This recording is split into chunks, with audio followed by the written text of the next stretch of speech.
Hello people that know how is it doing today. I just wanted to make a video, and for a long time I've been giving out about this and I've been annoyed about it, I suppose you could say this, because as a young person I do experience it, especially because I'm dyslexic. I'm openly saying that I'm dyslexic, and I'm a bit autistic at the same time.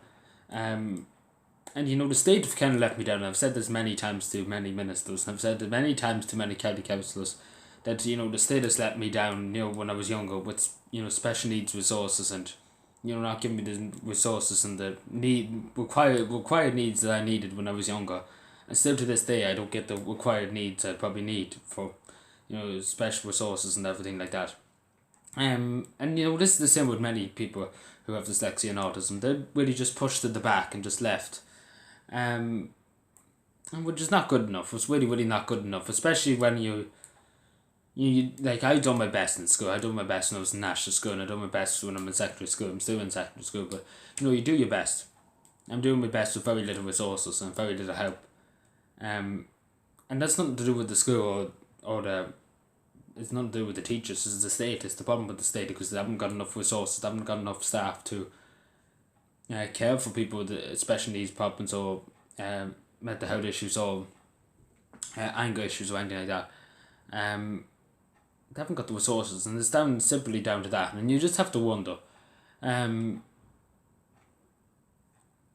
you just have to wonder, like, it's not really that fair, and it's simple as that. It's not really that fair that like, people learn at different paces. I understand that, but people should be given as much time as needed to learn whatever.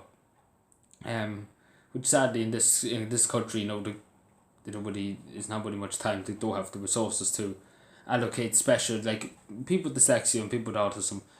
Will agree with me in this. You would rather have one-on-one, like talking to a teacher, you there yourself, instead of having about 6 or 7 people in the class, or even 9. You understand better when you're talking one-on-one. And them resources are not there anymore. They used to be there maybe a few years ago when I was young. There were a few bits and pieces of resource, but that wasn't really resourced that heavily. Which is sad. It is sad to see that people like me were left behind in national school, and did suffer from that. Like, I suffered terribly with maths. I couldn't do maths to save my life. I suffered terribly with that. I'm still suffering to this day terribly with maths. Because I wasn't taught right, and that's really for me to blame too, because I'm a bit dumb in the head, as I would call myself. But everybody learns at their own pace, and everybody takes in stuff differently.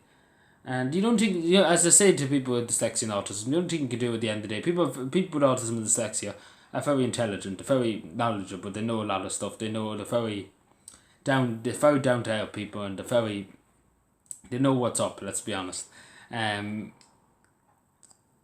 Good common sense, you would say, But I just say to people with dyslexia and autism, we're doing great. We're doing great as people, as as people who need help. And obviously the state is letting us down. But do your best. Do your best. I'm doing my best with very little resources. You just do your best. That's all you can do. You can do your best, and at the end of the day, if you, like, I used to get annoyed when I was younger that I couldn't do this and I couldn't do that, and that really led to my mental health breakdown too a few years ago. Just annoying myself over I couldn't do this and I couldn't do that. If you can't do it, it's not the end of the world. We all can't do things, and and to admit that we can't do it is it's something, it's really a mission, and it's, you could always reverse it, as to say, but it's no need to be worried. And I say this to people with autism.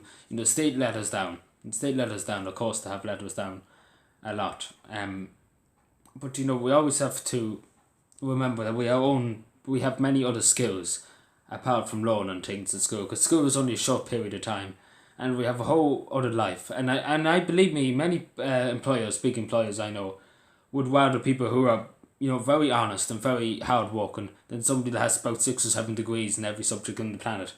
And, I'm sure every employer watching this video would say the same thing. I would rather have somebody who's good manners and good skill, and, very nice person, very understanding, very down-to-earth person, than somebody who has about 9, big certificates on this, that, the other. I'm sure, and I would rather have somebody that's very honest. Simple as that. It just goes to show you. But anyway, don't worry about things. Everything works out in the end, as I always say. And there's nothing in this world that can't be achieved. And if you know, and it's only a short period of time to go too. But the state should provide proper resources, and that's coming from somebody that, went through lived through a decade where there was a lot of money in the country, and there was a few special needs teachers, but it wasn't really the best. Let's be honest. Thank you for watching. Subscribe, and bye.